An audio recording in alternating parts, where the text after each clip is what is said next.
We're out at one of my favorite trailheads today. We're taking the e-bike out for a ride, and today we're going to do a whole video about e-bikes. We're going to talk about if you should buy one and give you all the info that you need. So we're going to talk about the classes of e-bike, what the different features are and the different kinds of e-bikes so you can make an informed decision. And then at the very end, I'm going to show you the other stuff I carry with me to stay safe on the trail. So stay tuned to the end because that'll probably be some good, useful info. But right now, let's get out in the dirt. All right, so now that we're up the trail a little bit, let's talk about what an electric bike is. And it is exactly what it sounds like. There's three different classes of bike, and a little bit later in the video, we're going to talk about those three classes are. But right now, let me show you how an electric mountain bike works and the different styles of electric mountain bike and cruiser and street bike and whatnot. Now, the two key components to an electric mountain bike would be your battery and your motor. Now, most batteries will either be mounted here in the frame, like this, or actually sometimes they integrate them into this tube here. Sometimes you'll also see them on a rack coming across over your back tire. Now, the mountain bike batteries, they're rated in voltage. You can see this is a 48 volt lithium ion battery. They also rate them in amp hours, and amp hours is going to be your capacity. Voltage obviously is going to be your voltage. Generally speaking, the higher voltage, the faster the bike will go, but that's not all there is to it. There's also the motor down here. Now, this bike has what they call a mid-drive. That means the drivetrain, the motor, and all the gears and whatnot are in the center of the bike. I'll back out a little bit, and you can see it's connected to the cranks, and it feeds that electrical power through the chain and into a standard bicycle rear end. Now, the other kind of e-bike you'll find is going to have a hub drive motor, sometimes in the back, and sometimes up in the front. Most commercially built ones will have a rear hub motor. A lot of the times the DIY kits come with a front hub motor because then you don't have to deal with switching gears over and stuff like that. And there's pros and cons to each. So let's talk about that.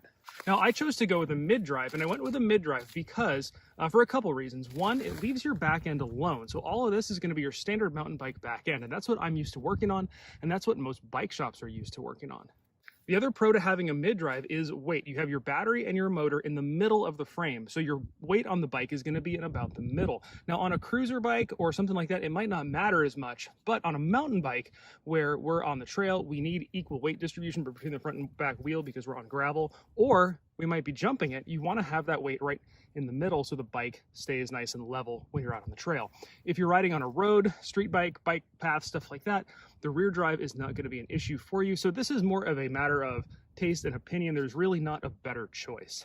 Now, like I had mentioned before, some of the earlier e-bikes and the DIY kits sometimes come with an entire front wheel, and you put that in there in place of your standard wheel. And the upside of that, it's very easy to install if you're doing a DIY build. It's just basically two bolts right there or a quick release hub.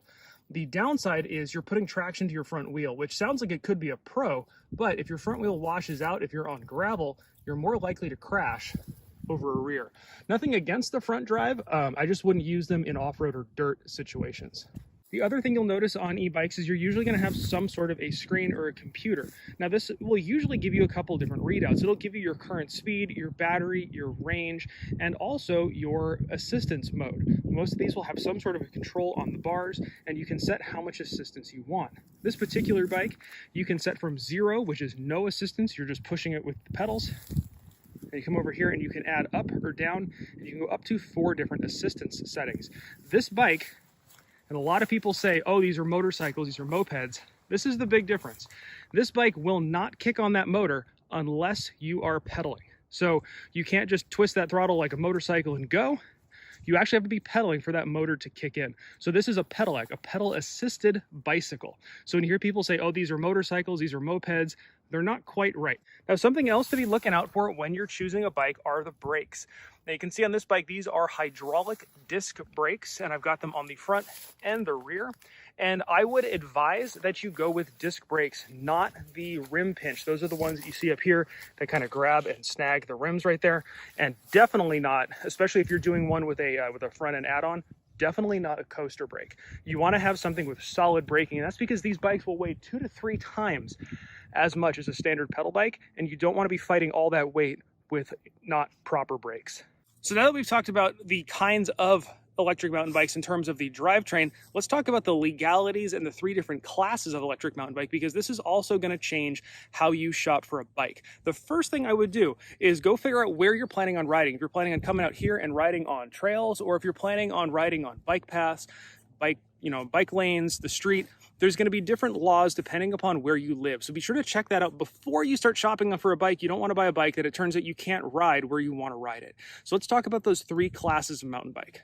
Now there's 3 classes, and the most common 2 classes you're going to see around are class 1 and 3. But let's talk about all 3 of them. So class 1 is a low-speed pedal electric bicycle. It will propel you up to 20 miles an hour, and it'll only give you assistance when you are pedaling.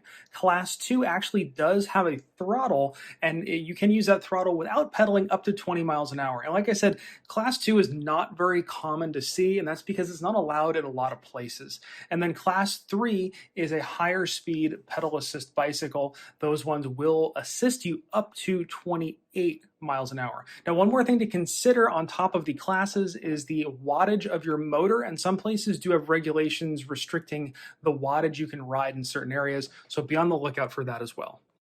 So I was going a little further up the trail, hoping to spot a little bit of shade that I could relax in to do the next little bit here, but we're in Southern California. Look around. There's no shade. So it's getting hot, but I want to show you a little bit of local neat history. Back there, you can kind of see it right there. That's the Santa Susana Field Lab. And what that was a Rocketdyne facility, and that was where they tested all of the Saturn rockets that got the United States to the moon. It's kind of the cool side of the history. The downside is there was also a nuclear meltdown up there, and there's still radiation and blah, blah, blah. It's bad. But I have some pictures of that. I'll show them somewhere around here. And let's get into now what has been the reaction to riding an electric bike. Now, I grew up riding with a lot of guys. I've ridden bikes for years. I was in the mountain bike scene when suspension forks first hit the market.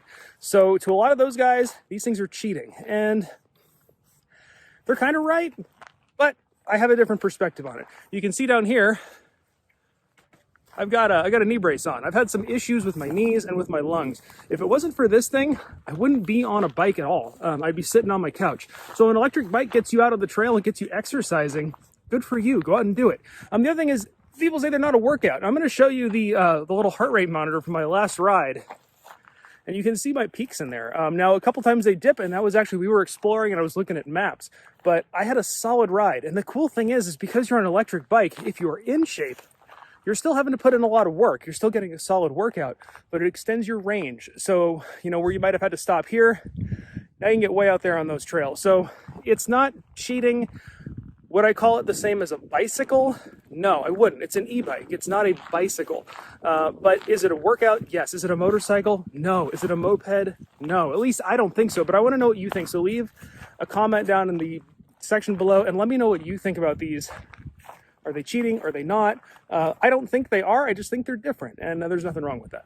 The other question has been, what's the reaction to other cyclists? And it really hasn't been bad. I've had a couple people ask me about it, but I haven't really had anybody on the trail make snide comments or anything like that. I've had curious people asking what it was like to ride and whatnot, but I haven't really gotten any flack. So if that's something you're concerned about, don't worry about it.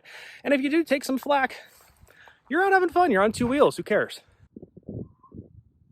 So let's talk about going shopping for your e-bike. Now, you can obviously go online and you can find some great deals on electric bikes that are coming in from out of the country. And those are sometimes really, really great deals. And I do have links down in the description below so you can kind of check those out. But that's not what I would advise. I would advise going down to your local bike shop and seeing what they have in stock.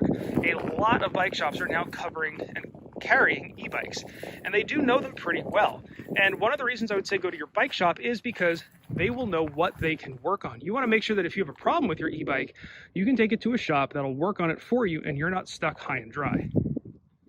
You can see here on my bike, the mid-drive is actually part of the frame. If this thing fails, you need to get this exact same mid-drive. So if you get something from some fly-by-night company overseas, you might not be able to replace the parts. Now your whole bike is junk because you couldn't get that one part. Now I actually chose iZip.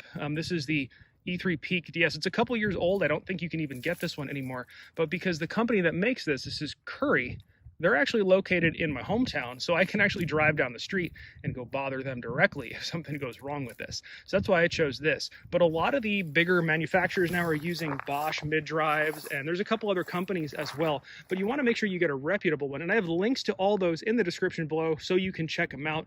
But like I said, I would recommend going down to your local bike shop and talking to them so you get a bike that your local bike shop can work on and support, because you will have issues with, adjustments and things like that. Woo, finally wrapping this video up, and I finally found a little bit of shade. We got a nice oak tree here overhanging the trail. So, the one thing I did mention earlier in the video, but I didn't really expand upon, was building your own electric mountain bike. So if you've got a nice mountain bike right now and you want to convert it to electric, there are a couple options for you, and I've got links to those kits down in the description below. So like I had mentioned, there are the front hub drives, and you can get those as kits, and I have a link to those in the description below.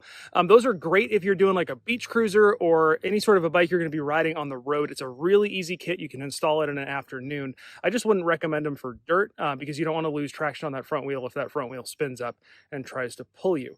Now, there's also a rear hub drive. Those are great kits, and I've got a link to those in the description below. They're a little trickier to install because you do have to take your rear gears, your cassette off your bike and move them over or put new ones on. And the third option, which is maybe the best if you're doing a mountain bike conversion, is a mid-drive. And there actually is a mid-drive add-on kit that you can put on a mountain bike, and there's really good reviews and instructional videos on how to do those. So I've got a link to those in the description as well below. Now, in addition to the bicycle over there on the ground, there's a couple other things you're going to want to look into getting if you're going to start riding a bicycle or an e-bike. The first and most important thing is your brain bucket. Your relatives will thank you. So make sure to get a good helmet. Don't get a cheapie. Get something that is actually rated. I've got a link for this one in the description, but it doesn't have to be this helmet. Just make sure you get one that is rated and is a quality helmet. Another thing is sunglasses. Nothing is worse than picking up some speed and catching a bug in your eye. If you're mountain biking, you notice I wear gloves. This is not just to protect my hands from the handlebars, but it's to protect my hands from the ground. Gravity has a nasty habit of introducing me to the ground at high speed, and usually the first thing it hits are your hands. Now I pack here, that's what I wear on my back. That is a hydration pack. It carries 2 liters of water. I always bring 2 liters, no matter what. I always want to carry more water than I need, just in case something happens. Now in my pack, I also have a bike toolkit. It has this little multi-tool, so it has all the little tools you'll need to take anything apart, and a chain brake tool in case something happens to your chain. I carry a couple spare links of chain and a tire iron in that as well. Now, some of this stuff you might not need if you are road riding. You can just phone a friend, but I'm a couple miles out from the trailhead and also no cell signal out here. So if my bike breaks down, it's on me to fix it. Along with fixing it, I always carry a spare tube in case I have a blowout, and I carry a patch kit in case I have a blowout. I carry a pump, and I actually carry a second pump. This pump is for my tires. That pump is for my shocks. I can actually preload my suspension and make it stiffer. You don't need to worry about stuff like that, but it's a nice thing to have if you do have air suspension. I always carry a first aid kit. Sometimes it's for me, sometimes it's for someone else. Carry a pocket knife because you should always have a pocket knife, and some trail food. Now, also in my pack, I carry the 10 essentials because I am outdoors and kind of in the skirts, and people, if I do get hurt, won't be able to find me for a little bit. So I carry the 10 essentials, and I will have a link to a video on the 10 essentials below. It's everything you should be carrying with you if you are going outside hiking or mountain biking or anything like that to keep you alive and happy if something goes wrong. So now's the point in the video where I want to hear from you. Leave me a comment down below. Let me know if you've got questions because I'd love to help you out, and there might be other people that are looking through the questions that can help you out as well. The cycling community is an awesome, great place, and the e-bike community is also an awesome, great place for tips and tricks and things like that. So leave me a comment down below and let me know. Let me know if you've already got a bike, what kind of bike you have and what your experiences is, and maybe your comment can help somebody else out. Now, I also have a channel that does just outdoor stuff that I've just launched. It's in the description below. It's called Budget Outdoor Adventures. It tells you how to get outside and have fun for not a lot of money. So be sure to subscribe to that channel as well. And of course, thanks a lot for watching.